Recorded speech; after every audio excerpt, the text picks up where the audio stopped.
సాయి, నైనిక మధ్య లవ్వా? ఫ్రెండ్‌షిప్పా? ఏంటది?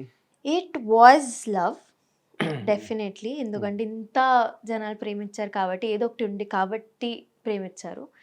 బట్ ఇప్పుడు లేదు. హ్మ్. బ్రేకప్. యాహ్! హ్మ్. ఎందుకు? అది during D14 only. There is no such reason. It's just distance వచ్చేసింది అండ్ తను కెరీర్ చూసుకోవాలి. నేను నా కెరీర్ చూసుకోవాలి. And yeah! సంథింగ్ అంటే అప్పుడప్పుడు ఒక ఇద్దరికి సెట్ అవ్వదు. అండ్ సెట్ అవ్వాలని చేసుకోవాలని ట్రై కూడా చేయొద్దు. కొన్ని సార్లు గివ్ అప్ చేయాలి. సమ్ పీపుల్ ఆర్ ఫైట్ చేయాలి జస్ట్ అన్నారు ఇందాడేదో. Only when they are right for you. Okay. Only when they respect you. Hmm. Respect you and they respect your mother. Mummy మీద మాటొస్తే, మీ మీద మాటొస్తే, మీ క్యారెక్టర్ మీద మాటొస్తే, I don't want respect. I want respect. And respect అంటే నా ముందు కూడా రెస్పెక్ట్ ఉండాలి. నా వెనకాల గూడా నువ్వు ఉంటే అదే రెస్పెక్ట్ ఉండాలి. హ్మ్. So yeah! సో అప్పటి నుంచి లైఫ్ చాలా బానే ఉందిలే. ఎలా పట్టింది బయటికి రావడానికి? ఎన్ని రోజులు పట్టింది? అసలేంటి రీజన్ ఏంటి బ్రేకప్‌కి? రీజన్ లేకుండా ఎందుకుంటది బ్రేకప్‌కి? కొన్ని చెప్పలేను. హ్మ్. బట్ రీ ఎన్ని రోజులు పట్టింది బయట రావడానికే అయితే ఒక 1 year. And I think even now somewhere it kind of disturbs me. But I am over it. నాకు నేనింత స్ట్రాంగ్ అయినా ఇప్పుడు. అప్పుడు ఉండేది నైనిక వేరు. ఇన్‌ఫాక్ట్ ఈవెన్ నౌ డీలో ఉన్న నైనిక వేరు. ఇప్పుడున్న నైనిక చాలా వేరు. నేను నా మీద ఎంత వర్క్ చేసుకున్నా నాకు తెలుసు. నా సెల్ఫ్ కాన్ఫిడెన్స్ ఎంత పోయింది, సెల్ఫ్ వాల్యూ ఎంత పోయింది, నాకున్న నేను you know people can love me also అని ఫీలింగ్ ఎంత పోయింది అది నాకు తెలుసు. నేనెంత పడ్డానో లైఫ్‌లో నాకు తెలుసు. అండ్ నేను మమ్మీ ఎంత చూసాము మళ్ళీ సేమ్ థింగ్స్‌ని అది మాకు తెలుసు. సో వాడు తప్పు అని అన్ను కానీ నేర్చుకోవాలి. I think men should learn how to treat women nicely. Men should learn. ఇప్పుడు నేనిక్కడ డైరెక్ట్‌గా చెప్పేస్తాను. కానీ ఇక్కడ ఉన్న మన సౌత్‌లో దేర్ ఈస్ 120% అబ్బాయిలున్నారు. హూ థింక్ థట్ నేనొక అమ్మాయిని ప్రేమిస్తే నేను హి నాట్ హీరో. నేను సుపీరియర్ అనుకుంటారు. నేనేదైనా చేసుకోవచ్చు. హ్మ్. తను చేయకూడదు. తను చేస్తే నేను తిట్టొచ్చు, కొట్టొచ్చు, ఏదైనా చేసుకోవచ్చు. అలా మెంటాలిటీ ఉండకూడదు. Because I think upbringing is very important. ఇప్పుడున్న మన కేసెస్ కూడా that is the same thing. Men should understand that a female has made you at least respect a female. If హ్మ్. మీకు కోపం వస్తే కూడా అమ్మాయి తప్పు ఉంటే అది ఒక విధానంగా మీరు కోప్పడొచ్చు. But I don't think so. Any man has rights. Even girls don't have rights to slap any man. Even a man doesn't have any rights on each others. So అబ్బాయిలు అది నేర్చుకోవాలి. ఇక్కడ సమ్‌టైమ్స్ అబ్బాయిలు ఇక్కడ చాలా డిసప్పాయింట్ చేస్తారు. నాకు చిరాకొచ్చేస్తది ఎందుకు ఇలా ఉన్నారని. బట్ అగైన్ కొంతమంది చాలా మంచిగా ఉంటారు. I have seen successful marriages. I have seen successful relationships also. ఇలా ఇక్కడ పెట్టి చూసుకుంటారు కొంతమంది అబ్బాయిలు. అలా కూడా అది ఉన్నారు. చెప్పలేం. చెప్పలేం కానీ బయటకి అట్లా కనిపించినా లోపల వాళ్ళకి మరి ఎన్ని గొడవలున్నాయో. గొడవలున్నా కూడా I hmm. Think I maybe have sort out scene చేసుకొని సార్ట్ ఔట్ సార్ట్ ఔట్ చేసుకొని అవుతూ మాట్లాడుకోవడం ఉంటే వేరు. అది ఓకే యాహ్! కదా! హ్మ్. కానీ మరీ అలా అబ్యూజివ్ అవ్వకూడదు. హ్మ్. గొడవలొస్తాయి ఎందుకు రావు. కానీ హ్మ్. అబ్యూజివ్ అనేది అండ్ అమ్మాయిలు కూడా ఎందుకు నేనే భరించా. అమ్మాయిలు భరిస్తారు అబ్బా! అమ్మాయిలు కొంతమంది ప్రేమిస్తే అన్నీ భరిస్తారు. భరిస్తారు. కొంతమంది హ్మ్. Hyderabad is a mix of population అండి. అమ్మాయిలు కూడా కరెక్ట్ అనను.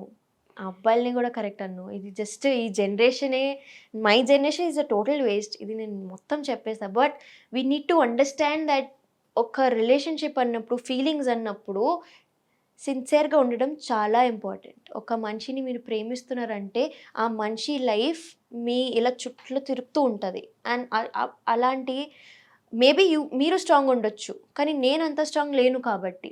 నా మైండ్‌లో అది ఎంత ఎఫెక్ట్ అవుతది, నేను తర్వాత ఏమైపోతాను, దే డోంట్ కేర్. అలా అన్నప్పుడు కొంచెం I wish people understand the important of feelings. Respect each other feelings. అంతే ఇంకా ఇప్పట్లో ఏం చెప్పలేము. కానీ లైఫ్ టీచ్ యూ లెసన్స్ అంటారు కదా! చాలా లెసన్స్ నేర్చుకున్నట్టుంది నైనిక. నేను చిన్నప్పటి నుంచి అది పడుతూనే ఉన్నా. నేను అదే.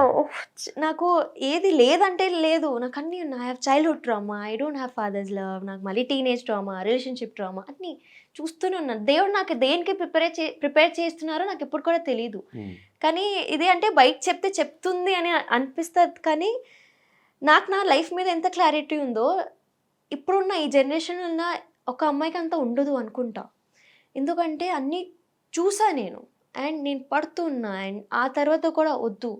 నేను ఇప్పుడు కూడా జనాల్ని నమ్ముతున్నాను. అంత చూసాక కూడా నేను నమ్ముతాను. I have so much love to give. ఇప్పుడు కూడా వద్దు, నాకు లవ్ మ్యారేజే కావాలి. ఇప్పుడు కూడా నేను నమ్మడానికి రెడీ.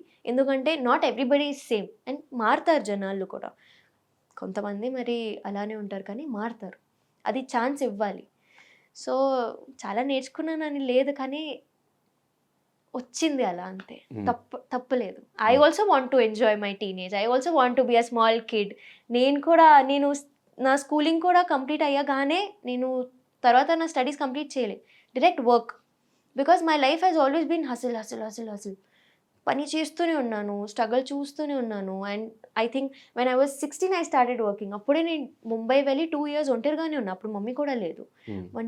ఒంటరిగానే ఉండి నా లైఫ్ నేను చూసుకొని ట్రావెల్ చేస్తూ అలా. బట్ అదే ఐ థింక్ ఇప్పుడు అందుకే అంత స్ట్రాంగ్గా ఉన్నా మేబీ. కానీ ఎంత మనం మర్చిపోదామన్నా మన ఇన్‌స్టా‌లో నుంచి ఫోటోస్ తీసేసిన, రీల్స్ చేసిన జనాలు మర్చిపోరు. వాళ్ళ సైడ్ నుంచి అట్లా ఇన్‌స్టా‌లో మెసేజ్‌లు వచ్చినప్పుడు వాట్ హ్యాపెన్ మీకు కంటిన్యూస్‌గా మెసేజ్ వచ్చినప్పుడు కింద కమెంట్స్ పెడుతున్నప్పుడు what was your reaction? Negative comments ఉంటే ఎలా తీసుకుంటారు? నాకు నెగెటివ్ కమెంట్స్ అయితే to be really honest my audience ఈ విషయంలో అయితే వచ్చింది కొన్ని. డైరెక్ట్ ఇలా డిలీట్ చేసేస్తా. కొన్ని వస్తే కొన్ని మమ్మీకి నచ్చవు. అది ఎలా చెప్పాడు, మమ్మీ తిట్టేస్తుంది మొత్తం. మమ్మీ అస్సలు ఊరుకోదు. షీ విల్ మొత్తం ఇది ఇది నువ్వు ఇది ఇది అని చెప్పేస్తారు. బికాజ్ జనాలు కూడా వాళ్ళకి ఏం తెలియక ఇప్పుడు కూడా ఈవెన్ నేను ఇంటర్వ్యూ ఇస్తూ ఉంటే కూడా నేనేం క్లారిటీగా ఎవరికి చెప్పట్లేదు ఇక్కడ. తను కూడా ఏం చెప్పలేదు క్లారిటీగా. That was our relationship, we broke up. Exactly. జనాలకి అది కూడా అబ్బాయిలే అంటారు ఇవన్నీ. అబ్బాయిలకి ఒక నోరు వచ్చింది అని చెప్పాలి అబ్బాయిలు. ఒక చేతులు ఇచ్చాడు దేవుడు, ఫోన్ ఇచ్చాడు, టైప్ చేసి కమెంట్ పెట్టడం. అది ఎంతవరకు తప్పు అనేది మీ ఇంట్లో ఒక అమ్మాయిని పెట్టుకొని ఇంకొక అమ్మాయిని నువ్వు ఇది చెప్పడానికి మీ బ్రతుకు ఎంత? అది even if you abuse any girl that is abusing your own mother only. Because ఒక వర్డ్ ఉంటుంది అది ఐ థింక్ జస్ట్. అండ్ అబ్బాయిలకి అది ఓకే బ్రేకప్ చెప్పింది కదా తనే ఏదో ఒకటి చేసుకుంటుంది. మీకు ఎందుకురా? ఫస్ట్ ఆఫ్ ఆల్ మీకు ఎందుకు? అండ్ ఆ తర్వాత కూడా మీరు ఎవరు చెప్పడానికి? అప్పుడు రాలే కదా, మీరు పెళ్లి చేసుకుని అని డబ్బులు ఇవ్వలేదు కదా మనకి. మరి ఇప్పుడు ఎందుకు?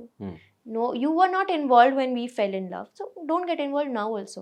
బట్ ఇప్పుడు my audience, my Insta family అయినా యూట్యూబ్ ఫ్యామిలీ అయినా, నేను ఎందుకు బంగారమ్స్ అంటా అంటే వాళ్ళు అన్నీ actually my Insta family has also forgotten about all this. ఇప్పుడు ఇంటర్వ్యూ వల్ల మళ్ళీ వస్తుందేమో కానీ వాళ్ళు అన్నీ మర్చిపోయారు. They just love me in and out.